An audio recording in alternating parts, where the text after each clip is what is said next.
Right KTR కేసుకు సంబంధించిన breaking news చూస్తున్నాం. మాజీ మంత్రి బీఆర్ఎస్ వర్కింగ్ ప్రెసిడెంట్ కేటీఆర్ ఇవాళ ఏసీబీ ముందు విచారణకు హాజరవుతున్నారు. ఆయనకు ఏసీబీతో పాటు ఎన్ఫోర్స్మెంట్ డైరెక్టరేట్ కూడా విచారణకు పిలుస్తూ నోటీస్ ఇచ్చింది.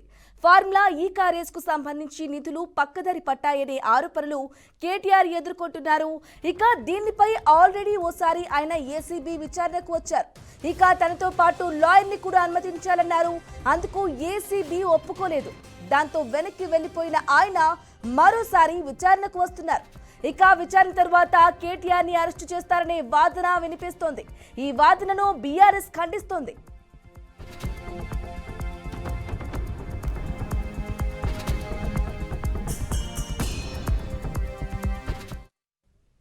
అయితే ఇవాళ విచారణలో భాగంగా కేటీఆర్ లాయర్తో వెళ్లవచ్చు అని హైకోర్టు తెలిపింది.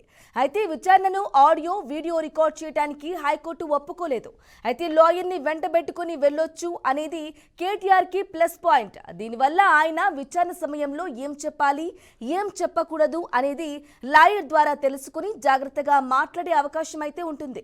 అయితే విచారణ గదిలోకి కేటీఆర్ ని మాత్రమే అనుమతిస్తారు. లాయర్ మరో గదిలో ఉండొచ్చు.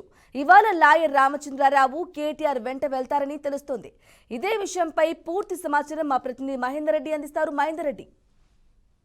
గుడ్ మార్నింగ్ బ్రాహ్మణి. మాజీ మంత్రి బీఆర్ఎస్ వర్కింగ్ ప్రెసిడెంట్ కేటీఆర్ నేడు ఏసీబీ ముందు హాజరు కాబోతున్నారు. ఉదయం 9:30 గంటలకు అంటే మరి కాసేపట్లో ఆయన నందినగర్ నివాసం నుంచి బయలుదేరి 10 గంటలకు బంజారాలో ఏసీబీ కార్యాలయం చేరుకుంటారు. ఇప్పటికే ఎమ్మెల్సీ కవిత, తన భర్త అనిల్, అలాగే హరీష్ రావు కూడా ఇప్పుడే కేటీఆర్ ఇంటికి చేరుకున్నారు. ఒకవైపు హౌస్ అరెస్టులు, మరోవైపు ఇక్కడ కూడా ఒక్కొక్కరుగా కుటుంబ సభ్యులందరూ కూడా కేటీఆర్ ఇంటికి రావడం చూస్తుంటే మరి కేటీఆర్ విచారణ అనంతరం అరెస్టు తప్పదా? ఎందుకంటే ఇప్పటికే నాట్ టు అరెస్ట్ దానిపైన స్టే ఎత్తివేసింది హైకోర్టు.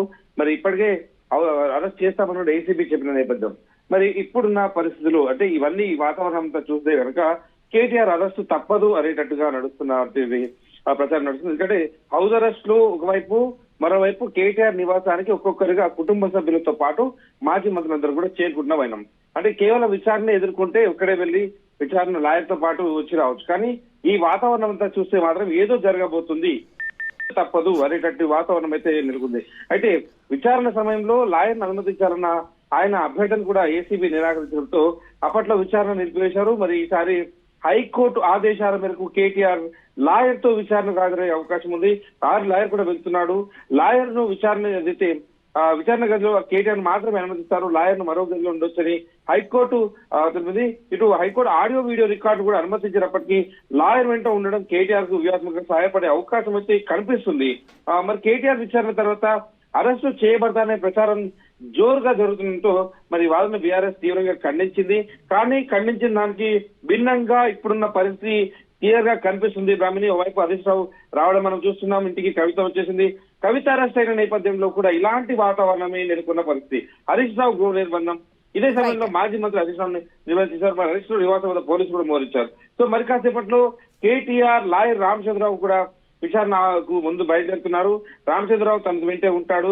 మొదలు లాయర్ ను మాత్రం అనుమతించాలన్నప్పుడు కేటీఆర్ కు ఈ కేసు బయట లొట్టపీస్ కేసు అంటూ ఆయన మాట్లాడడం, కానీ దీంట్లో స్ట్రెంత్ ఎంత ఉంది, దీంట్లో లోతు ఎంత ఉంది అని అర్థమైంది. కాబట్టి లాయర్ ను పదే లాయర్ ను తీసుకెళ్ళడానికి పట్టబడుతున్న పరిస్థితి.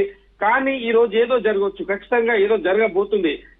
పరిస్థితులను బట్టి చూస్తే ఇక్కడ కేటీఆర్ నివాసం వద్ద ప్రస్తుతం మనం ఈ నివాసం వద్ద ఉన్నటువంటి పరిస్థితి చూస్తే ఖచ్చితంగా ఏదో జరగబోతుంది. కేటీఆర్ అరెస్టు తథ్యము అనేటట్టుగా మాత్రం కనిపిస్తున్నటువంటి పరిస్థితి. Brahmani. Right Mahender Reddy, thank you for the updates.